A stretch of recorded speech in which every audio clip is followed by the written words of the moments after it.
বারুইপুরে 11 বছরের এক শিশুর নৃশংস ধর্ষণ ও খুনের ঘটনার প্রতিবাদে এবং দোষীদের দৃষ্টান্তমূলক শাস্তির দাবিতে মালদায় ফের পথে নামলেন মহিলারা। সোমবার রাত আনুমানিক 8টা নাগাদ রাত দখল দিন বদলের পক্ষ থেকে মালদা শহরের পোস্ট অফিস মোড়ে বিক্ষোভ ও প্রতিবাদ সভার আয়োজন করা হয়। হাতে প্রতিবাদী প্ল্যাকার্ড ও মোমবাতি নিয়ে বহু মহিলা কর্মসূচিতে অংশ নেন। তারা অবিলম্বে অভিযুক্তদের গ্রেপ্তার করে ফাস্ট ট্র্যাক আদালতেই বিচার সম্পন্ন করে কঠোরতম শাস্তির দাবি জানান। পাশাপাশি নারী ও শিশুদের নিরাপত্তা নিশ্চিত করতে প্রশাসনের কাছে আরও কার্যকর পদক্ষেপ গ্রহণের আহ্বান জানান। প্রতিবাদকারীদের বক্তব্য, এ ধরনের নৃশংস ঘটনার পুনরাবৃত্তি রোধে দ্রুত বিচার ও দৃষ্টান্তমূলক শাস্তি একমাত্র পথ। শান্তিপূর্ণ এই প্রতিবাদ সভায় বিভিন্ন স্তরের মানুষও সংহতি প্রকাশ করেন।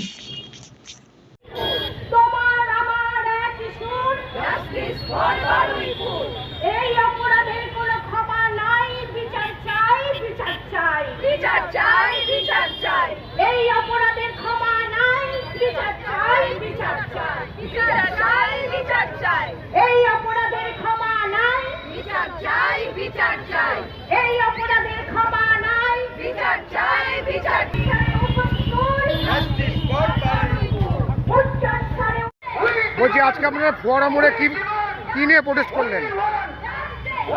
বারুইপুরে পরশুদিন যে নৃশংস বিভিন্ন ঘটনা ঘটেছে, 11 বছরের মেয়েটি নৃশংসভাবে খুন করা হয়েছে, ধর্ষণ করা হয়েছে, তার প্রতিবাদে আজকে আমাদের সভা। সেই সাথে এ ঘটে যাওয়া সমস্ত ধর্ষণের বিরুদ্ধে এবং যে পিতৃদানের মানসিকতা মানুষকে একদম এইরকম পৈশাসিক ঘটনা ঘটাতে উদ্বুদ্ধ করে, তার বিরুদ্ধে আমাদের আজকে এখানে সভা।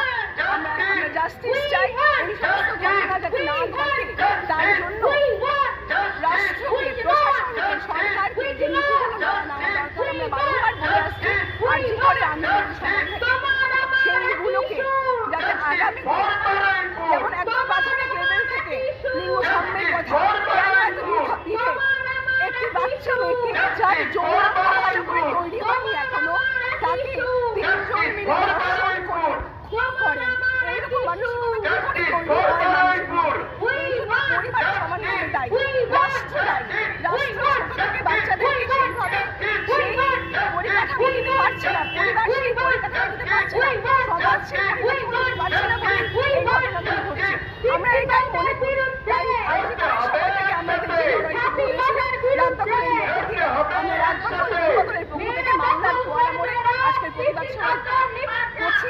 এই সাথে জানিয়ে রাখি, মালদাতেও এরকম একটি ঘটনা ঘটেছে, সেই ছেলেটিকে আজকে ধরা হয়েছে। সেই ঘটনাতেও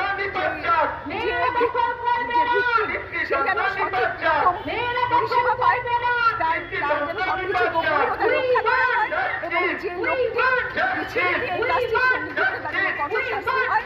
এবং এছাড়াও আপনারা জানেন, মাত্র 2-4 দিন আগে মানিক চকে একটি ঘটনা ঘটেছে, সেখানে আমরা জানি বাড়ির লোক ঘটনাগুলো চেপে যায়। আমরা এটা প্রোটেস্ট করেছিলাম, আমরা থানায় গিয়েছিলাম, কিন্তু আমরা কোনো কিছু করতে পারিনি। বাড়ির লোক ব্যাপারটিকে সামনে আনতে চাননি। এই ঘটনাগুলো বাড়ির মানুষরা আপনারা সচেতন হন। অভিভাবকদের কাছে আমাদের আবেদন, আপনারা যতদিন না সমাজে সচেতন হবেন, এই ধরনের ধর্ষকরা চারিপাশে ঘুরে বেড়াবে, আপনার পরিবারে ঘুরে বেড়াবে। আপনারা সচেতন হন। আপনার নাম? আমি শর্মিষ্ঠা।